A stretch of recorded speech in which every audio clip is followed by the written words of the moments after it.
Merci beaucoup, Madame Viau, d'avoir accepté d'être présente aujourd'hui. Vous êtes maîtresse de conférence en sciences de l'éducation à l'Université de Lille. Vous avez produit il n'y a pas très longtemps ce petit ouvrage passionnant, très intéressant, qui peut servir de complément un peu à ce que vous allez dire aujourd'hui. Et l'enjeu aujourd'hui, c'est bien de voir comment on peut piloter l'innovation.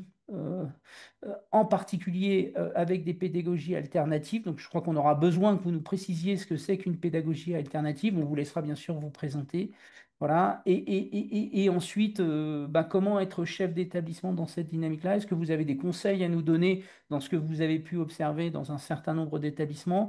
Et puis vous-même, vous avez vous dirigez encore, je crois, un établissement, vous nous le direz, qui s'appelle l'autre collège, dans des conditions très particulières et qui nous semble démontrer, et c'est aussi pour ça qu'on est très content de vous accueillir, qu'à un moment donné, face à de nombreuses contraintes, l'innovation C'est possible. est possible et voire pourquoi pas favorisée par les contraintes, si je peux le dire.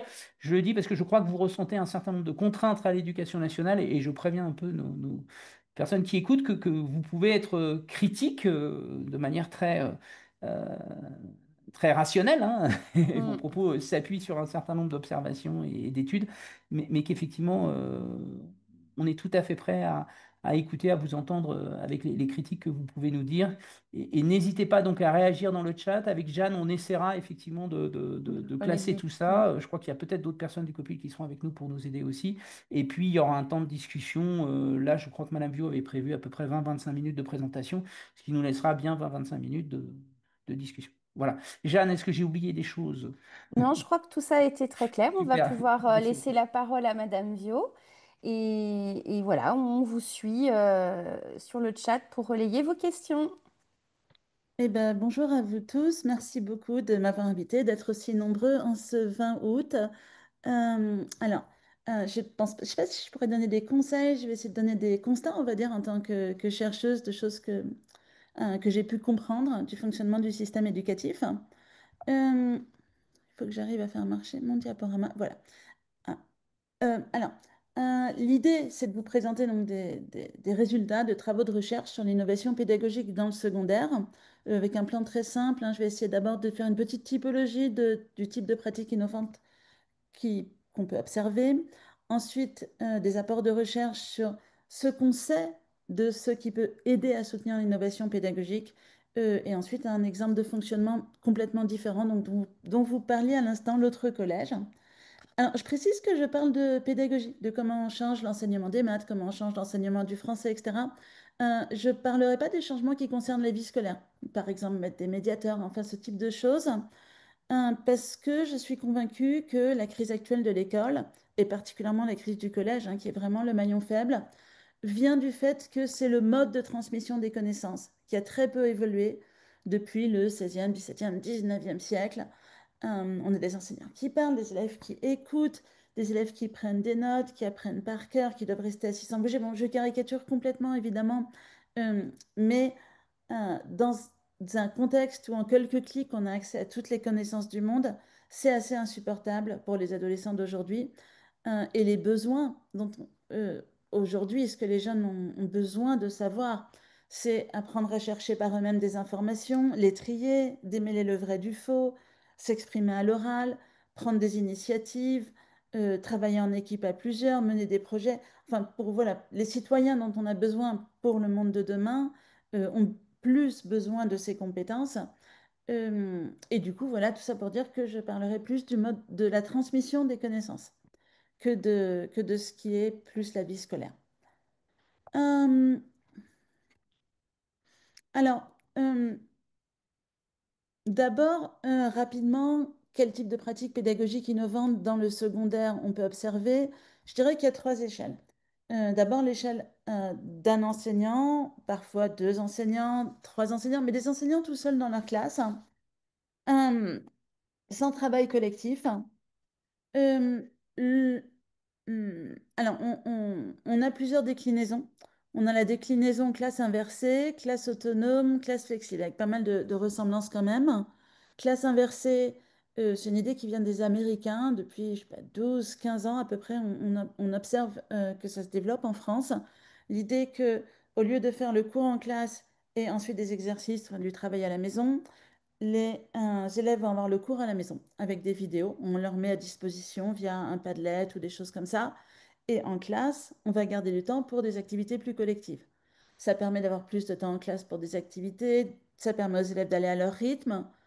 Euh, et ça se fait plus en collège, plus en lycée général.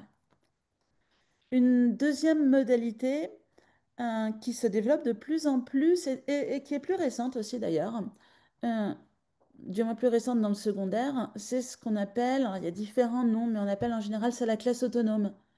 Alors Freinet faisait déjà ça dans les années 1920. Mais dans le secondaire, ça a été popularisé essentiellement depuis qu'une enseignante, Julie Anquetin-Rowe, qui travaille en CFA, qui est prof d'histoire géo, a obtenu un prix. Du moins, elle n'a pas obtenu un prix, mais elle était dans les finalistes d'un grand prix de l'éducation qui est international, qui est donné à Dubaï. Et très peu de Français d'ailleurs se présentent. Je crois que c'était une des premières. Et ensuite, elle a été assez médiatisée sur les réseaux sociaux. Alors, l'idée, c'est qu'il y a un temps très court d'apprentissage collectif, hein, comme 10 minutes, par exemple, de cours, entre guillemets, magistral, enfin, l'enseignant présente.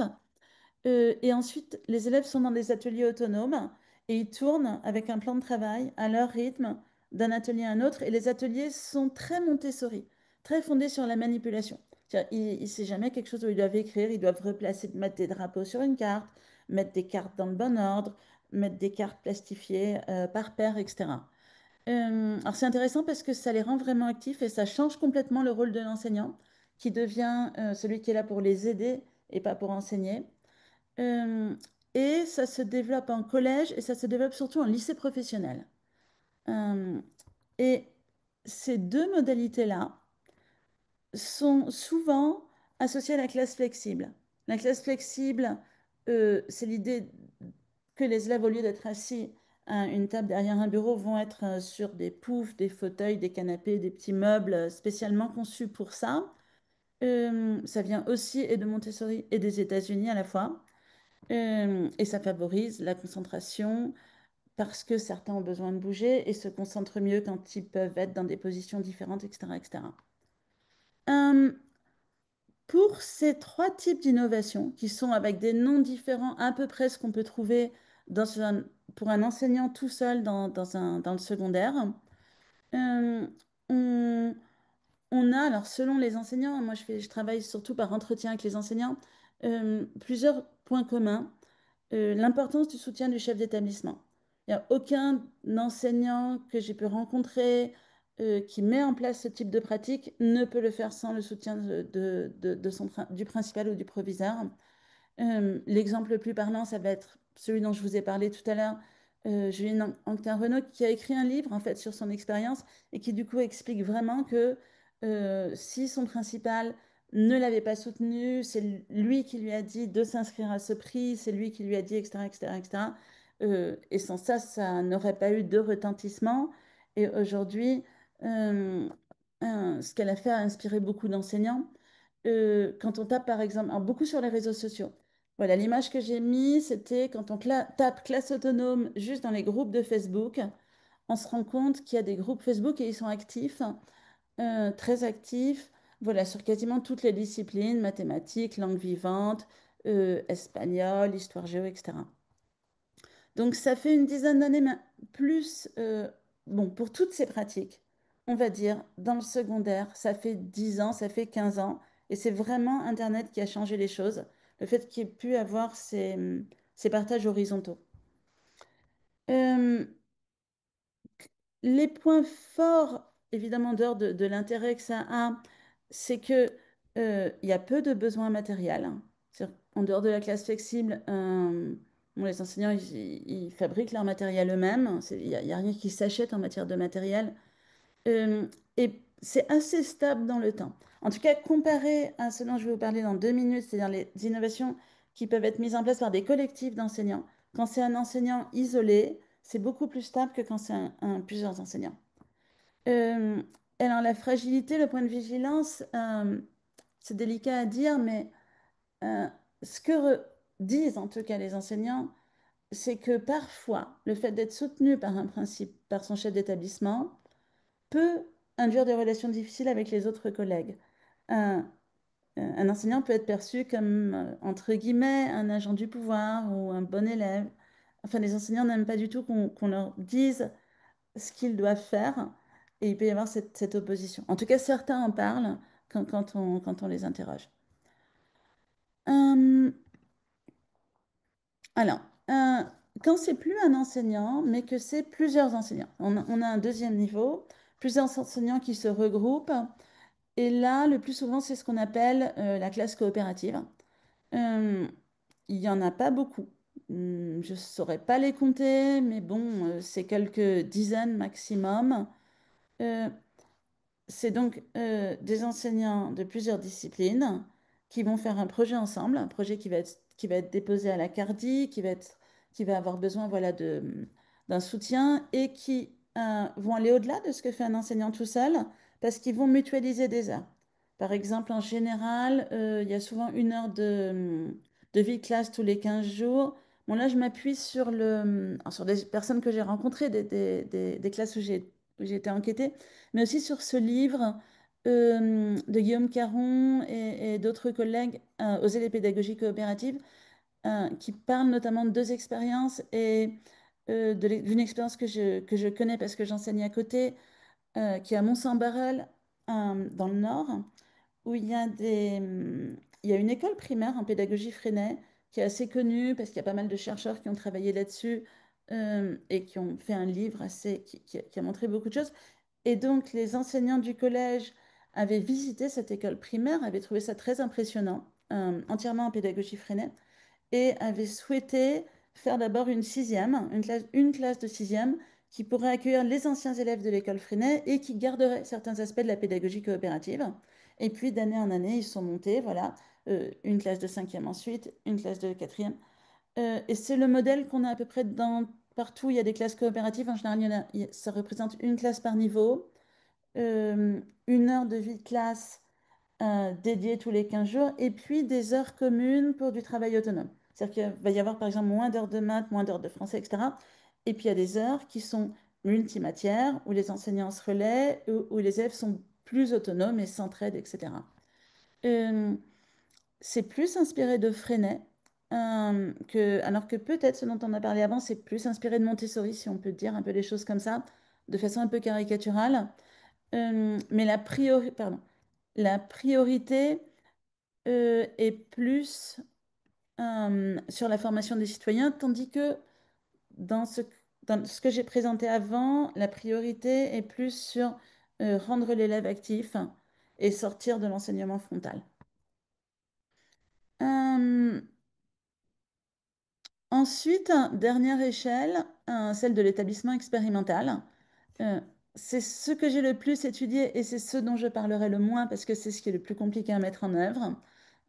Par exemple, Clistène, le lycée autogéré de Paris qui a fermé l'année dernière, enfin il y a un an et quart, le collège-lycée expérimental d'Hérouville, enfin il y en a. euh, si on met à part les structures pour décrocheurs, euh, il y en a moins de 10 en France. Et il y en a toujours eu moins de 10. C'est vous dire à quel point c'est rare. On a fait des comptages, en fait, tous les 10 ans depuis 1980. En 1980, il y en avait 8 ou il y en avait 10, je ne sais pas. 9, voilà, il y en avait 9. Et aujourd'hui, il y en a 9. Donc, c'est vous dire à quel point c'est peu, et surtout peu quand on compare par rapport à d'autres pays. Euh, Évidemment, c'est très intéressant et c'est mon sujet de recherche principal parce que l'innovation est à une autre échelle. Pour donner un exemple tout simple de ce qui peut se faire dans une structure expérimentale, c'est qu'un même élève pourrait travailler le français au niveau quatrième et les maths au niveau sixième, ce qui est quelque chose qui ne peut pas se faire dans d'autres cadres. Évidemment, beaucoup d'autres choses se font. Et je parle de structure et pas d'établissement parce que dans l'éducation nationale, c'est toujours des structures, c'est pas des EPLE qui sont rattachés, qui ont un proviseur de tutelle, etc., un établissement de tutelle. Et bon, je ne développerai pas, mais on va dire que ces innovations-là, ces innovateurs-là ne se sentent pas du tout soutenus par la tutelle et, et beaucoup ont des bâtons dans les roues, ferment, etc., etc. pour plein de raisons que j'aurai pas le temps de développer ici, si je veux rester dans les 20 minutes. Alors, pardon. Ce que je voulais dire aussi, c'est que dans l'enseignement privé, là j'ai parlé uniquement de l'éducation nationale, euh, mais on a aussi beaucoup de structures expérimentales ou pour le coup d'établissements expérimentaux dans l'enseignement privé, et ça se particulièrement hors contrat, et ça se développe depuis 20 ans, qui ont aussi beaucoup de difficultés avec la tutelle. Alors, deuxième question, c'est comment on peut soutenir l'innovation pédagogique et que montrent les travaux, particulièrement en sociologie de l'éducation, qui sont consacrés à ça. Alors, on a tendance et surtout en France, à opposer deux façons de vouloir changer l'école, en fait. Les réformes top-down et les réformes bottom-up. Euh, si on parle des réformes top-down, c'est-à-dire imposer de façon hiérarchique, de façon verticale. Elles se sont succédées depuis 30 ans et j'ai un franc-parler, on me le dit souvent, mais bon, tout a été relativement inefficace. En tout cas, c'est de cette façon-là que les enseignants, quand on fait des entretiens en sociologie avec eux, c'est ce qu'ils disent. On peut prendre l'exemple de la réforme du lycée de 2018, de la réforme du collège de 2015. Elles n'ont pas changé fondamentalement les choses et elles n'ont pas été très bien accueillies. Essentiellement parce que, selon les enseignants, elles ne prennent pas en compte la réalité du terrain, qui est souvent très différente de ce qu'imaginent les décideurs tout là-haut. Et que les enseignants se sont considérés comme juste des simples exécutants. Donc, ils se sentent méprisés et ils font de la résistance passive, assez souvent. Euh, s- Si on considère l'échec relatif, mais quand même des réformes top-down, on a tendance à dire, OK, dans ce cas-là, il faudrait faire l'inverse. Il faudrait faire du bottom-up. Il faudrait que tout vienne de la base. Comme dans certains pays, on donnerait une grande liberté aux établissements. Ça pourrait permettre la mise en place d'une variété de pratiques. On supprime la carte scolaire, on supprime la sectorisation, les familles choisissent leur école et hop, tout ira bien. C'est le modèle des charter schools américaines, des charter schools suédoises, des free schools britanniques, etc.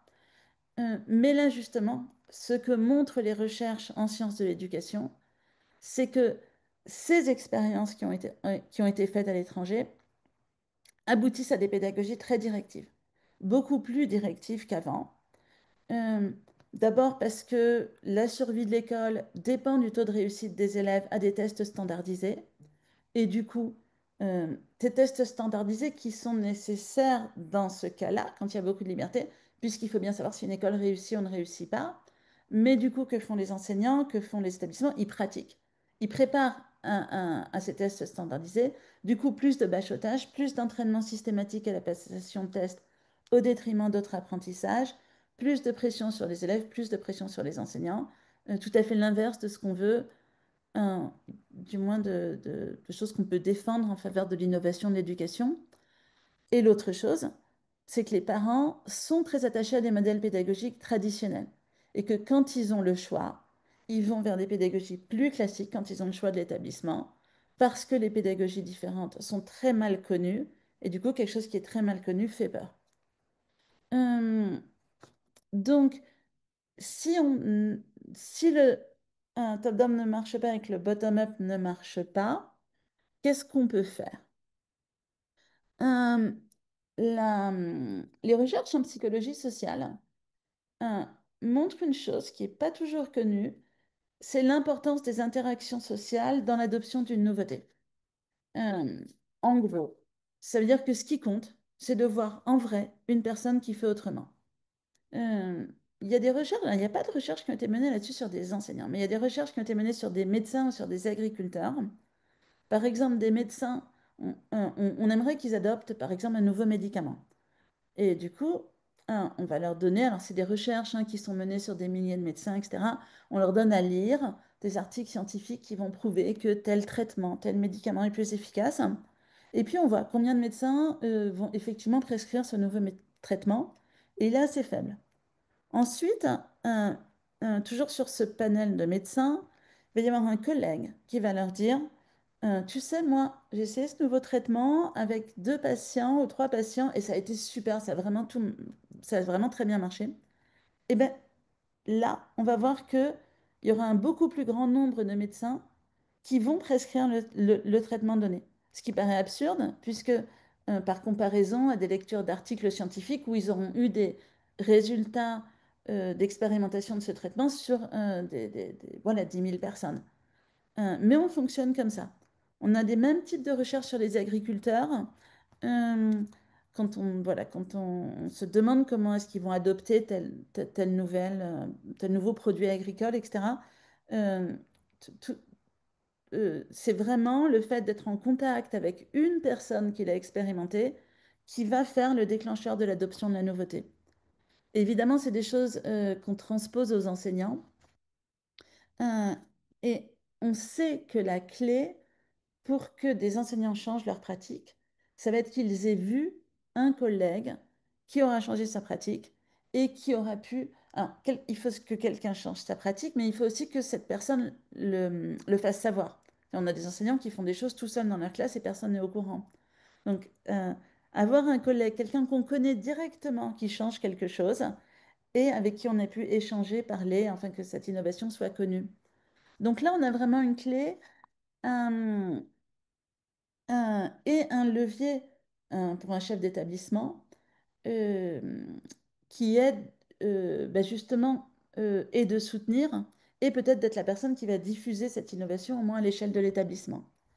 Et du coup, ça pourra avoir un effet boule de neige. Euh, D'autres travaux sur la sociologie du changement ont montré qu'il y avait trois conditions. Euh, En fait, on se demande comment les choses changent. On a vu que tout changement aura lieu à trois conditions.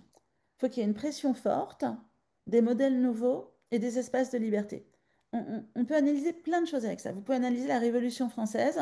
Il y avait une pression forte, il y avait des modèles nouveaux, ce qui se passait aux États-Unis, etc. Et quand il y a eu un espace de liberté, euh, ça s'est passé, ça se déclenche.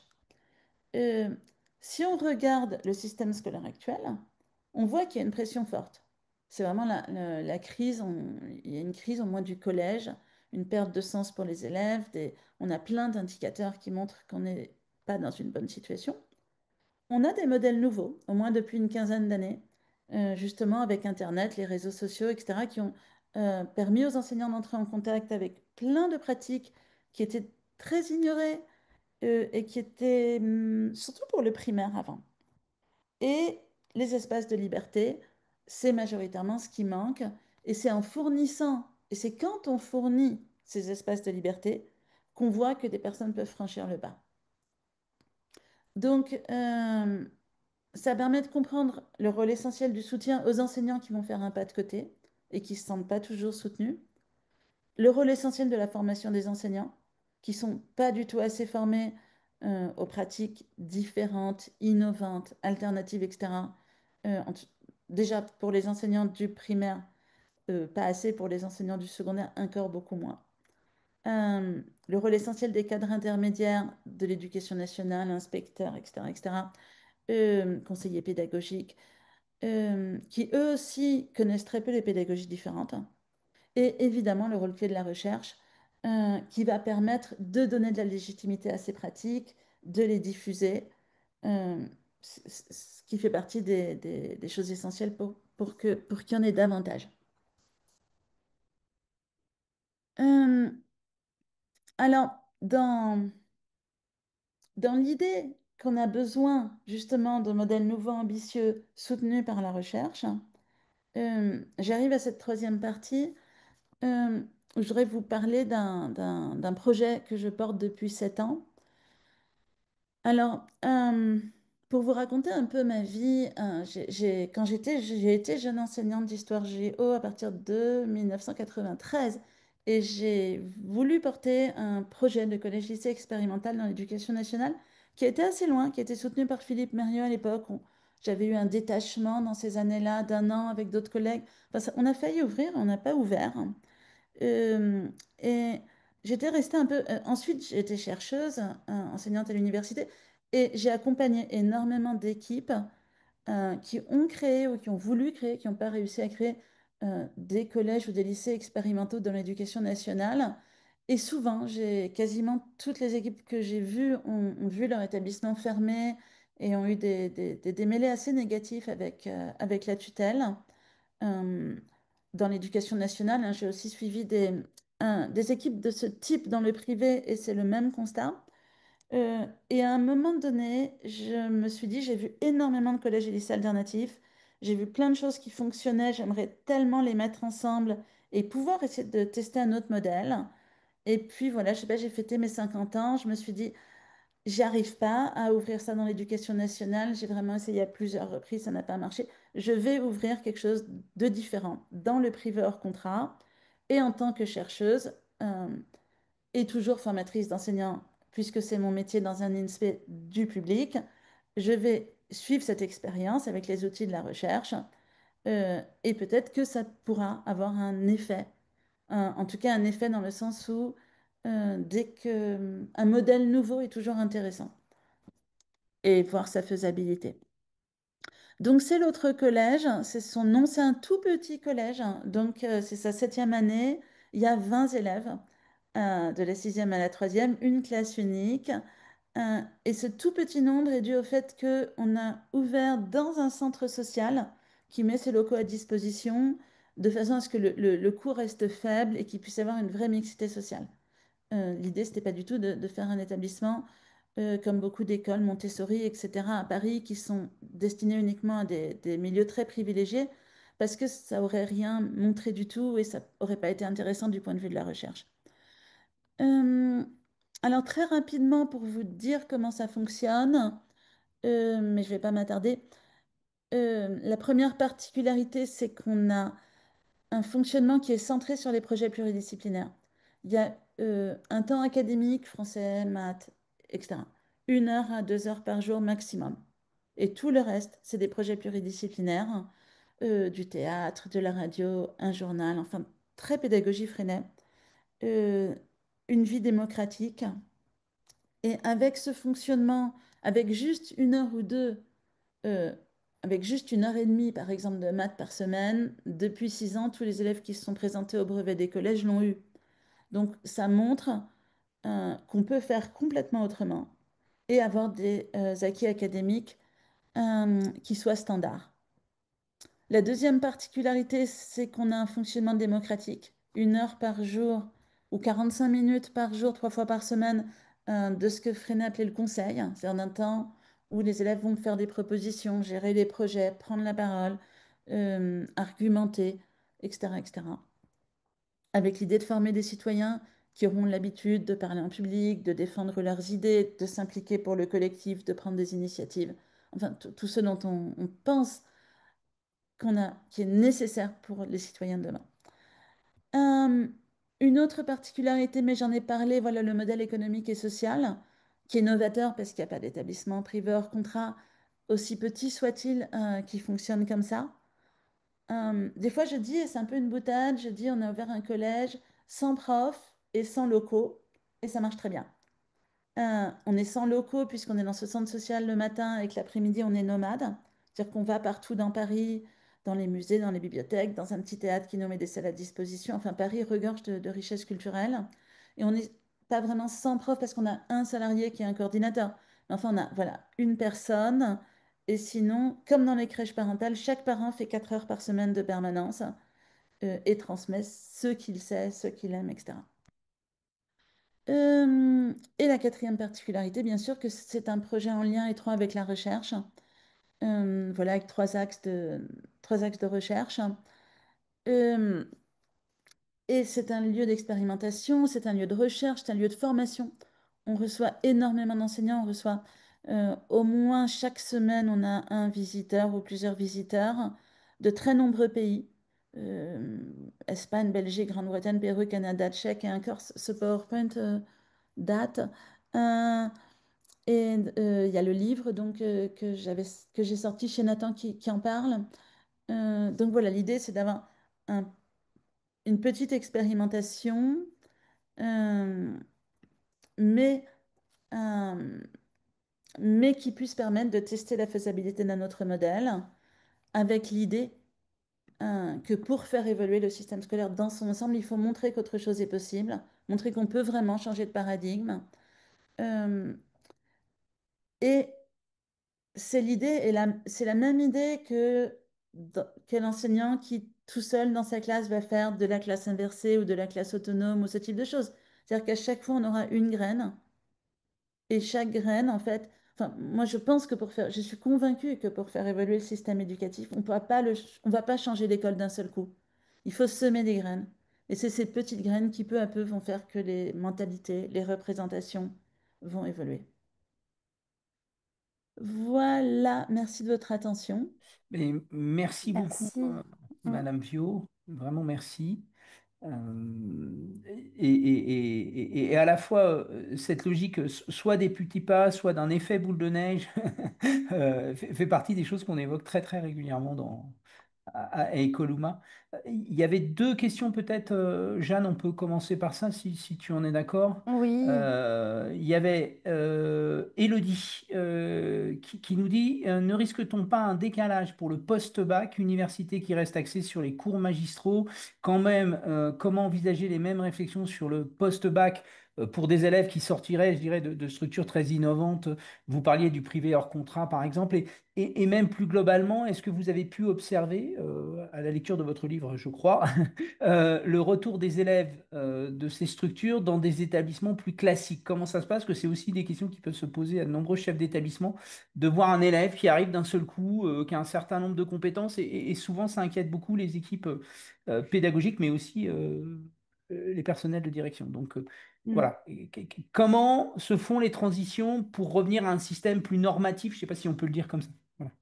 Oui, oui. Alors, moi-même, j'ai pas travaillé là-dessus, mais j'avais organisé avec une collègue une journée de recherche qui était exactement consacrée à ça. C'est-à-dire, qu'est-ce qu'on sait sur le suivi des élèves et un des travaux, une des recherches les plus intéressantes, elle a été faite par Rebecca Shankland, qui a fait sa thèse et qui a fait un livre aussi là-dessus. Elle a suivi plusieurs centaines d'élèves sur plusieurs années, issus d'établissements, de lycées différents et de lycées standards aussi. Et elle a comparé la façon dont ils allaient s'adapter à l'enseignement supérieur. Donc, il y avait 100 élèves venus de lycée Montessori, 100 élèves venus de lycée Steiner, etc. Euh, la principale conclusion, c'est que ça marche mieux pour eux dans l'enseignement supérieur, dans le sens où il y a moins de dépression. Il y a quand même pas mal de problèmes de ce type. Et il y a moins d'abandon, parce que l'abandon est un problème essentiel de la première année de licence, moins d'abandon en cours d'études, moins de reconversion. Et globalement, les étudiants s'en sortent mieux parce que finalement, ils sont préparés à ce dont on a besoin dans l'enseignement supérieur, c'est-à-dire savoir travailler par soi-même, savoir s'organiser. Et ils savent mieux, comme ils ont pu choisir des cours, choisir des enseignements, enfin, avoir des choix qu'on n'a pas dans le système classique, ils savent mieux ce qu'ils aiment et qui ils sont. Donc en fait, ils s'orientent mieux et puis voilà, ils réussissent mieux. Après, on a d'autres travaux de recherche sur le passage du collège au lycée, etc. Mais voilà, c'est vraiment, on a vraiment cette recherche qui est très solide. justement, pour faire le lien avec ce que vous venez de dire là sur le passage collège-lycée, c'est Nathalie qui posait la question de savoir si les classes prépa seconde pourraient être envisagées comme des terreaux d'expérimentation. On accueille des élèves qui n'ont pas réussi à obtenir le DNB, souvent avec un niveau qui est plutôt assez faible dans l'ensemble. Qu'en pensez-vous? Ben, en fait, si on regarde l'histoire de l'innovation pédagogique depuis 100 ans, on s'aperçoit que on a toujours testé des pratiques auprès des élèves en difficulté, ou enfin, je sais pas, en 1900, par exemple, Korczak en Pologne ou d'autres, c'était avec des orphelins. Enfin, c'est comme si on acceptait l'innovation, pas avec ceux qui réussissent bien, mais voilà, on va accepter les expériences avec ceux qui sont les plus en difficulté, ou ceux, etc., etc. Ceci dit, oui, je pense que ça serait bien sûr très intéressant pour ces élèves-là, mais l'enjeu aussi à un moment, c'est de voir si ça peut fonctionner pour tout le monde. Et dans ce cadre-là, et dans vos propos, vous évoquiez la possibilité de, de- de tout ce qui était autour de l'observation d'équipes innovantes ou même de professeurs innovants. Est-ce que vous pouviez préciser un peu cela? Parce que j'ai l'impression que c'est des modalités qui peuvent s'organiser localement. J'entends tout de suite effectivement les questions de remplacement des professeurs qui seraient absents, mais est-ce que c'est pas un des axes qu'il faudrait, d'après vous, sur lesquels il faudrait qu'on aille un peu plus en termes de cette culture, de favoriser des observations croisées? Je sais que chez Ecoluma, on a pas mal développé aussi toute une réflexion autour des lesson studies, c'est-à-dire des méthodologies d'observation croisée assez simples, hein, qui, en termes de volume horaire, sont assez facilitantes. Enfin, est-ce que c'est des choses que vous avez pu regarder un petit peu? Comment ça se passe dans l'autre collège? Est-ce qu'il y a un réseau des autres collèges du monde, par exemple, aussi? Je ne sais pas. Enfin, voilà. Merci. De toute façon, dès qu'un enseignant arrête d'être tout seul dans sa salle de classe et qu'il peut montrer ce qu'il fait, parler pédagogie, parler avec ses collègues, aller voir ce qui se fait, enfin, dès qu'on s'ouvre, c'est intéressant et c'est formateur et c'est riche et ça permet de faire évoluer les pratiques. Euh, Concernant l'autre collège, on a un seul, l'autre collège, mais par contre, on a deux établissements qui, sous d'autres noms, ont ouvert sur sur ce modèle. Et puis, depuis cet été, en fait, on a reçu des enseignants pendant 2 semaines qui voulaient justement évoluer. Donc là, je pense que ça va commencer à changer. Voilà, on a eu 7-8 collègues de 7 à 8 établissements qui ont passé 2 semaines avec nous cet été. Et vous nous aviez évoqué aussi, je crois, Marc Ambareuil, hein, de mémoire, la liaison premier-second degré. C'est aussi des choses qu'on observe. Je ne sais pas si les collègues veulent réagir. Moi, que j'ai vécu en tant que chef d'établissement, alors sur un temps ponctuel, comme vous l'avez dit, entre autres à Gonesse, où il y avait des belles dynamiques, et puis d'un seul coup, ça s'arrête. Est-ce que ce genre d'observation croisée qui repose beaucoup sur une relation, je dirais, de confiance qui s'établit entre deux personnes. On est souvent dans des rencontres presque individuelles. Est-ce que vous avez vu des expériences qui permettaient de le favoriser un peu plus, comme à Marc-en-Barreuil, par exemple? Alors, mon sans-parole, ça s'est pas arrêté. À ma connaissance, Mhm. c'est une expérience qui continue. Les classes coopératives de collège continuent. Je ne sais pas s'ils font toujours des observations. Je pense qu'ils en ont fait au début et que ça a été vraiment le déclencheur, en fait. Euh, la question, c'était, je suis désolée. Ben, comment éviter aussi que ces observations croisées renvoient, il me semble, hein, souvent à des relations de confiance qui s'établissent dans le temps entre Mhm. deux personnes, puis il suffit qu'il y en ait une qui parte. Enfin, comment systématiser ça à des échelles plus d'équipe, et pas rester dans des logiques plus individuelles, comme vous l'aviez présenté un petit peu au démarrage, peut-être. Mm. C'est compliqué parce que dès qu'il y a des enseignants qui veulent faire par exemple, des classes coopératives comme à Mont-Saint-Barreul, etc., euh, ça dure pas très longtemps dans le temps, justement à cause des mutations et aussi parce que ce type de pratique, il faut, pour que ce soit accepté, j'ai envie de dire, il faut que tous les astres soient alignés. C'est-à-dire, ça marche si le chef d'établissement soutient, ça marche si la CARDI soutient, si l'inspection soutient, si les collègues sont pas trop contre, qui participent pas, si les parents sont pas trop contre. Et en fait, il suffit qu'il y ait un des maillons qui lâche pour que et évidemment ça marche s'il n'y a pas de mutation parmi les collègues qui font le projet.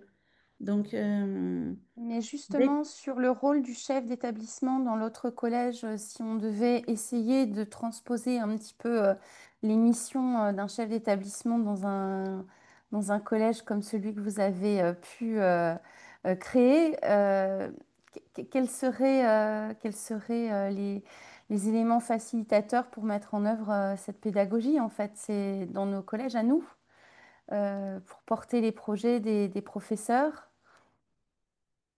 je pense que c'est très différent dans le public et dans le privé. Et je me dis que c'est presque vous qui allez mieux pouvoir répondre que moi à cette question parce que moi, oui, je suis chef d'établissement de l'autre collège, mais euh, pour le coup, comme je suis chercheuse, c'est moi qui définis et qui dit, voilà, la pédagogie, on va faire ça, on va faire ça, on va faire comme ça.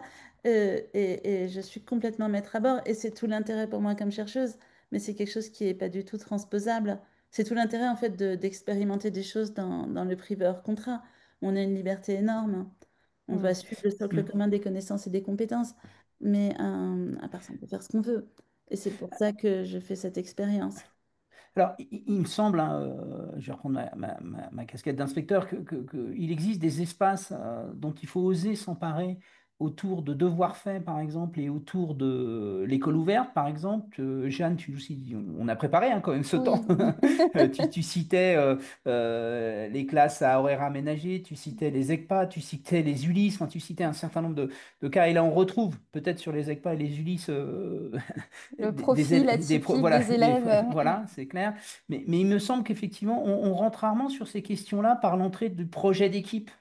Et moi, j'observe beaucoup de devoirs faits, alors peut-être sur l'Académie de Versailles, hein, je ne voudrais pas généraliser, mais qui sont dans une entrée plus disciplinaire, qui sont sur une entrée par niveau d'élèves, et où la question de la coopération entre les élèves eux-mêmes, on va en reparler demain avec Aziz Djellab, et sur le fait que des élèves qui sont issus de milieux sociaux différents, je vais très vite, hein, euh, vont pouvoir apporter. On sait très bien que les très bons élèves, par exemple, on les considère rarement comme devant venir à devoir faire, ne serait-ce que pour consolider leurs compétences en les expliquant, en les transmettant à d'autres, etc., etc. Toutes ces questions-là, moi j'ai vu des exemples aussi autour des fratries, c'est-à-dire des équipes qui avaient travaillé autour comment j'aide mes petits frères, mes petites sœurs, ou comment je demande à mon grand frère, à ma grande sœur de Mm. m'aider, enfin tous ces contextes-là qui sont cassés un peu les espaces sur lesquels on est.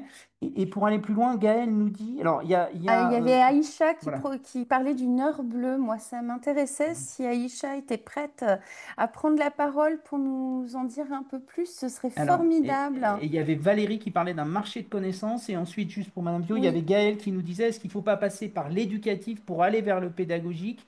Et c'était pour elle une façon d'expliquer que les classes coopératives, souvent les heures coopératives étaient des heures qui étaient d'abord éducatives et citoyennes, quelque part, Mm. d'éducation à la citoyenneté, avant d'aller vers le pédagogique. Voilà. Alors, est-ce que Alors, moi, Aïcha Aïcha, veut prendre la parole? oui, Aïcha, je ne sais pas allez-y si on merci. alors. m'entend. On m'entend? Super, on vous entend bien avec un beau fraternité derrière vous. Oui. Exactement. Alors, ce que j'appelle l'heure bleue, ça dépend des établissements, en fait. C'est prendre, dans plusieurs établissements, je l'ai mise en place, en fait, soit sur une méridienne, élargir une méridienne, permettre effectivement que, il y a l'heure du déjeuner, mais il y a une heure qui est mobilisée, où tous les auteurs de projets peuvent se rencontrer, où on peut inviter quelqu'un. On a vu ça, par exemple, dans les REP aussi, dans les REP+, hein, qui ont pu organiser des concertations. L'heure de concertation était sur ce temps-là. Dans un autre établissement plus expérimental, on le faisait le vendredi après-midi, à la fin des cours, et ça permettait effectivement soit du partage de pratiques entre enseignants, moi j'ai fait ceci, j'ai fait cela, des observations croisées parfois, de se mettre d'accord sur une observation croisée. Tiens, la pratique de l'oral, ça nous pose problème. Tiens, l'attention à classe, ça nous pose problème.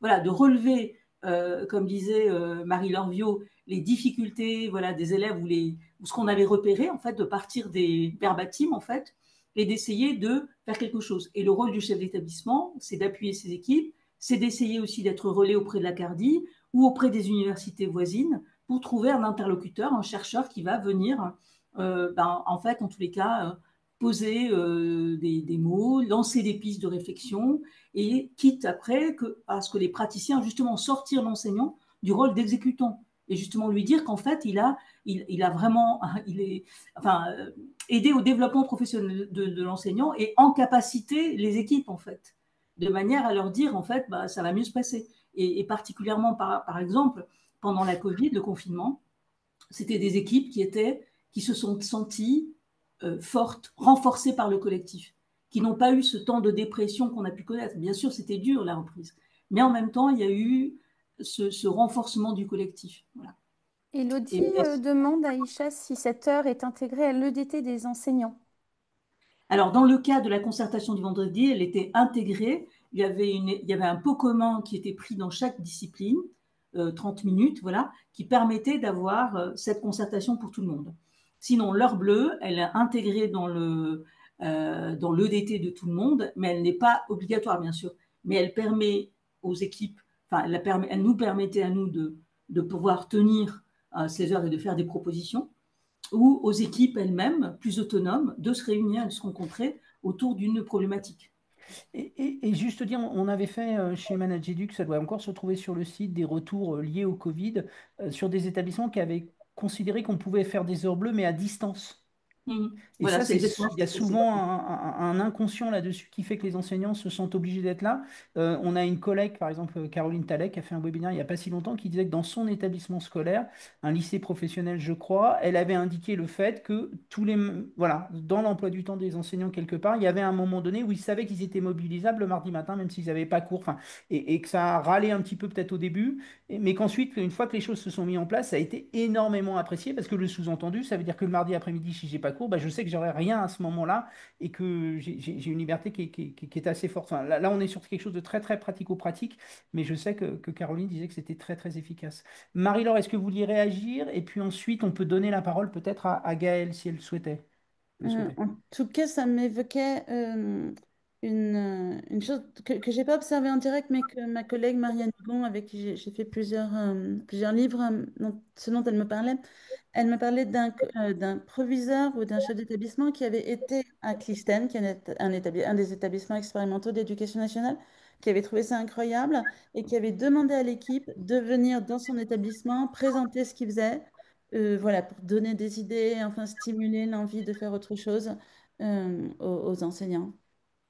Et qui C'est ce qui, ensuite avait organisé de la formation avec eux. Je ne sais pas c'est exactement comment.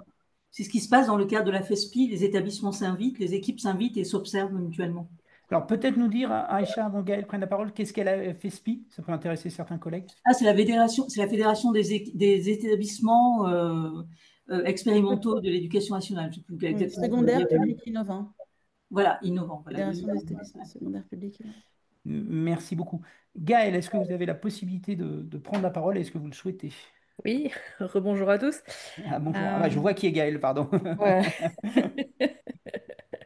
Gaël qui est membre du COPIL, donc on va pas tricher. Non.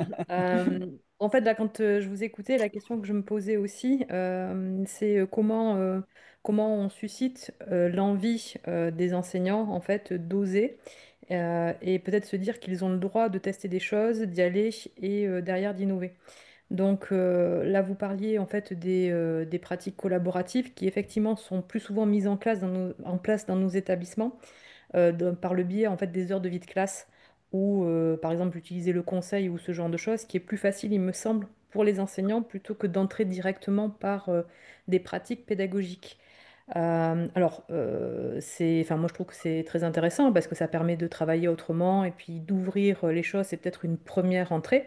Ça permet aussi de travailler ben, la démocratie scolaire aussi. Et je trouve que c'est intéressant de montrer à nos élèves qu'il y a d'autres manières de faire qui sont possibles parce que nous, on leur demande d'oser, mais en fait, si nous, on n'ose pas déjà, et si on ne teste pas, et si on n'essaye pas, voilà. Mais quand on dit, il me semble, allez, on essaye d'innover, même moi la première, ok, qu'est-ce qu'on fait?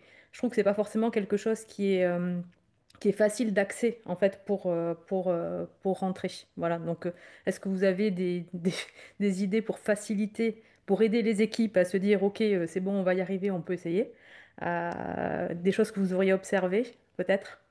Et en complément, peut-être que tu en as parlé, Gaël, si je peux me permettre. Alors, ça fait deux questions en une, Madame Vio. Est-ce qu'il faut rassurer les élèves? Angéline parle d'associer le conseil de vie collégienne, le vie lycéenne. Enfin, voilà, comment on associe les élèves à l'innovation aussi, globalement. C'est-à-dire comment on embarque les professeurs et comment on associe les élèves, avec un effet aussi dont vous parliez tout à l'heure, le fait qu'en tant que chef d'établissement, parfois, moi, je l'ai fait. Et je m'en suis rendu compte après, dans les erreurs que j'ai pu commises, qu'effectivement on a envie de modéliser parce que ça marche bien, c'est efficace, on a envie de transmettre. Et puis il y a l'effet bon élève stigmatisant dont vous parliez tout à l'heure. Mhm. Voilà. Et en plus, on pourrait, pour rebondir encore une fois sur ce que venait de dire Gaëlle, y associer évidemment les acteurs de la vie scolaire. Je pense peut-être que ce serait une bonne chose. Voilà. Mm. Hum. Oui, ben, comment susciter l'envie d'oser? Je crois que c'est effectivement de faire connaître des pratiques différentes. Hein, et parfois, et puis, ouais, que ce soit d'avoir connaissance qu'un enseignant, une équipe, un autre établissement, etc., fait ça et que pour eux, ça fonctionne. Euh, et je pense qu'il n'y a pas d'autre façon de faire. Euh, et rassurer les élèves, généralement, d'après les retours que j'ai, ils apprécient beaucoup quand les pratiques pédagogiques changent. Je pense que les parents seraient peut-être plus compliqués à rassurer. Enfin, en tout cas, ça serait également indispensable, hein, parce que ça peut leur faire peur qu'il n'y ait plus de cours, que les élèves soient tout seuls dans des ateliers autonomes, etc. Oui. Dans l'autre collège, vous disiez que les parents viennent une demi-journée. C'est des choses que nous, on pose rarement comme innovation, alors qu'on voit que dans certains établissements scolaires, il y a pas mal de choses qui se placent au niveau des parents. Ils viennent faire quoi, les parents, dans l'autre collège? Alors, soit ils sont en soutien à l'équipe, hein, par exemple s'ils sont le matin sur des temps de maths, etc. On a quand même beaucoup d'élèves à besoins particuliers parce que c'est ce type d'élève qui veut venir dans un collège alternatif et qui en a besoin. Donc, ils peuvent être, voilà, on leur dit, voilà, tu vas aider tel élève en maths, etc. Soit ce qui se fait le plus, c'est que l'après-midi, ça dépend de leurs compétences, ils vont proposer un atelier, puisque l'après-midi, on n'a que des ateliers de type projet ou un projet avec leurs compétences. Bah, par exemple, on a eu un papa qui était plombier électricien et comme on allait dans un théâtre assez souvent l'après-midi, un petit théâtre, il a proposé de construire une cuisine pour ce théâtre. Alors, c'était un très beau projet, ça a duré un an. Donc les élèves ont tout fait. Donc le théâtre était très content qu'on lui fasse une cuisine. Donc voilà, ils ont mis l'évier, les arrivées d'eau, ils ont fait des plans d'électricité. Enfin, ils ont appris à faire de la perceuse, de la scie circulaire, ils ont fait des étagères, hein. On a eu des parents qui ont fait. Donc, on a toutes sortes de parents, voilà. Des parents qui font de la danse et qui l'enseignent, des parents qui font de la radio, qui font du théâtre. Alors, euh, on a un type de, on a une surreprésentation, on a une mixité sociale, mais on a quand même une surreprésentation intellectuelle qui aide aussi, hein, de parents, pas favorisés, mais de type intermittent du spectacle, qui n'ont pas beaucoup d'argent, mais qui veulent mettre leur enfant dans ce type d'établissement. Donc, que font, ouais, ben, c'est ça en fait que font les parents. Euh, ils font pas des cours. C'est-à-dire que pour tout ce qui est français, pour tout ce qui est maths, etc., on fabrique des outils qui sont un peu l'équivalent de ce qu'on pourrait avoir dans une classe maternelle Montessori. Ça serait compliqué à décrire, mais euh, les élèves ont un plan de travail, ils ont des outils qui leur permettent d'être autonomes, beaucoup basés sur les jeux, sur la ludification, etc. Euh, et là, c'est l'équipe, c'est-à-dire moi et le coordinateur, qui sommes garants de l'organisation de ces apprentissages. Les parents sont juste en soutien. Mais on a Est-ce, des temps très réduits sur les apprentissages académiques. est-ce que tous les élèves sont volontaires, partie prenante au départ, ou est-ce qu'il y a parfois certains élèves qui viennent un peu à contre-cœur? Majoritairement, ils sont volontaires, mais on a un cas, depuis l'année dernière, on a un élève qui n'avait pas très envie d'être là. Mais voilà, sa mère considérait que dans la situation où il était, c'était ça qui était bon pour lui. Et on a hésité, hein, parce qu'au début, c'était pas notre idée. Et en fait, on s'est aperçu qu'effectivement, je pense qu'on lui apporte beaucoup plus enfin, que c'est ce dont il a besoin, en fait. Et c'est un petit sixième, mais c'est pas la même chose aussi. Enfin, un quatrième ou un troisième, je pense qu'il devrait vraiment être volontaire, par exemple. D'accord. Et comment est-ce qu'il y a des conseils d'élèves? Enfin, comment ça se passe? Et est-ce qu'ils sont engagés sur les choix pédagogiques à un moment donné? Parce qu'il y a quand même aussi ça derrière les pédagogies coopératives, que vous connaissez mieux Mm, que moi. mm. Mais l'un des enjeux, c'est aussi ça, c'est que les élèves eux-mêmes cherchent les modalités de résolution ou d'apprentissage. Oui, ben, en fait, on a 4 temps par semaine.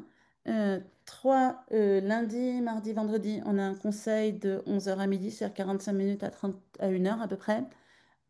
Et le jeudi, on a la commission d'amélioration qui est uniquement composée des volontaires et qui prépare le conseil. Donc, c'est un temps démocratique qui est très important, hein, ça représente 3 4 heures par semaine. Au début, on est vraiment parti d'une page blanche. Et moi, ça m'intéressait comme chercheuse, en fait, de voir quel collège les adolescents avaient envie de construire. Et je leur ai dit, voilà, il y a vraiment des bases, on est là pour apprendre, c'est pas un centre de loisirs, on doit faire le socle commun des connaissances et des compétences, il y a de la non-violence, enfin bref, vraiment, il y avait 10 règles, il y a des médiations, on doit venir en médiation si on est appelé. Et ensuite, il n'y a pas d'emploi du temps. Premier jour, c'était page blanche, que voulez-vous qu'on fasse? Comment voulez-vous qu'on organise le temps pour que vous appreniez ce socle commun des connaissances et des compétences? Le voilà, il est photocopié. Et par exemple, moi, j'imaginais certaines choses, mais j'avais vraiment envie que ce soit eux. Et donc, c'est eux qui ont fait l'emploi du temps, c'est eux qui ont dit, alors quand ils ont dit qu'ils voulaient 1 heure de cours tous les matins, et c'est tout. Mais je me suis dit, mais c'est impossible en fait. Je vais les laisser faire juste pour qu'ils comprennent que ça va pas marcher et qu'on ne peut pas faire le programme avec 1 heure de maths par semaine. Et en fait, on l'a fait et c'est la 7e rentrée et on va continuer avec notre 1 heure, 1 heure, 1 heure et demie de maths enfin notre unique temps de maths tous les lundis et c'est tout. Parce qu'en fait, on a vu que ça fonctionnait et qu'on l'aurait jamais fait s'ils l'avaient pas eux demandé. Merci beaucoup, ça me fait penser, moi j'ai vu des semaines d'école ouverte, animées par des professeurs qui venaient de l'éducation nouvelle et qui, 3 semaines avant, réunissaient un certain nombre d'élèves en leur disant, voilà, qu'est-ce qu'on va faire, quelles sont vos compétences, qu'est-ce que vous voulez travailler, etc., etc. Mais aussi, c'était rendu plus facile par un gros établissement qu'en plus avait des filières industrielles, donc on avait plein d'outils, on avait plein de choses. Enfin, c'était assez plus simple qu'ailleurs, mais voilà. J'ai vu plusieurs remarques sur l'heure bleue, donc je ne sais pas si Annabelle, mais de toute façon, on lui dira. Mais je pense qu'il va falloir qu'on programme à la rentrée un temps, un atelier, parce qu'on a aussi des ateliers régulièrement tous les mois, sur cette réflexion très pratico-pratique sur comment on fait des heures bleues, qu'est-ce qui fonctionne pas. Moi j'ai vu un établissement, par exemple, qui avait décidé de se consacrer toute l'année sur l'heure bleue, ça avait fonctionné parce qu'ils se sont dit, tiens, cette année, on va partir sur la lecture. Et c'était assez intéressant parce que les nouveaux enseignants disaient d'habitude, dans les heures bleues, on était apprenants.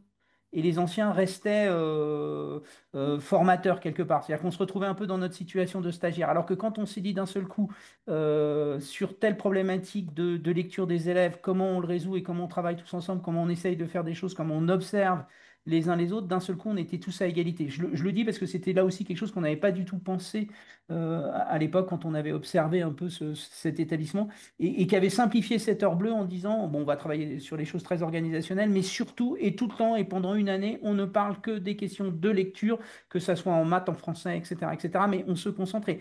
Donc, ils avaient simplifié quelque part l'enjeu et l'équipe dit vraiment ça a été très très efficace. J'avais posé la question, est-ce qu'il y a une dernière question? A priori, il n'y en a pas. Alors, il est déjà 18h03. Je crois qu'on peut vous remercier très très chaleureusement, Madame Viau. Merci beaucoup de tous ces éclairages. Si vous êtes disponible, peut-être qu'on viendra vous, vous réinterroger. Peut-être que vous allez avoir des demandes de visite de l'autre collège. Je ne sais pas si... Voilà. C'est possible. Voilà. Et Moi, merci. la dernière question que j'avais envie de poser à Madame Bio, est-ce que vous pensez que votre structure de l'autre collège est transposable dans un autre lieu que Paris, en fait? C'est parce que vous parliez de la richesse culturelle à laquelle vous avez le choix d'amener les élèves dans des structures, dans des musées. Est-ce que vous pensez que c'est transposable en province et dans un milieu Non, rural? enfin, dans les 2 autres collèges qui sont ouverts sur notre modèle, l'un est dans une petite ville à Besançon et l'autre est dans les Pyrénées en milieu rural. D'accord, Et pour le coup, ils ont des locaux. Parce qu'en fait, à Paris, le problème, c'est que si on devait payer des locaux, on coûterait une fortune et on ne d'accord. pourrait pas avoir de mixité. Par contre, à la campagne, bah, c'est quand même, enfin, le prix est vraiment pas du tout le même. Et du coup, enfin, c'est beaucoup plus simple d'avoir ses propres locaux et de ne pas avoir besoin de courir. Enfin, on adore aller dans les musées. Mais au bout de 7 ans, tous les après-midi, devoir organiser d'aller voir un musée tel jour, une bibliothèque, tel autre, etc. Enfin, C'est fatigant euh, voilà. Voilà. de se renouveler. Et Merci, Si excusez-moi vous pour avez un cette tiers-lieu, question en voilà. post-scriptum. Vous cherchez le tiers-lieu, je pense, le plus près de chez vous et vous aurez des Merci. portes d'entrée. voilà. Et si quelqu'un, effectivement, parmi vous veut venir visiter l'autre collège, enfin, les élèves ont l'habitude, on a des visiteurs tout le temps. Et bon, on ne fait pas de visite en septembre parce que c'est un peu la mise en place chaque année avec les nouveaux. Mais après, à partir des vacances de la Toussaint, on est vraiment ouvert à ce genre de choses.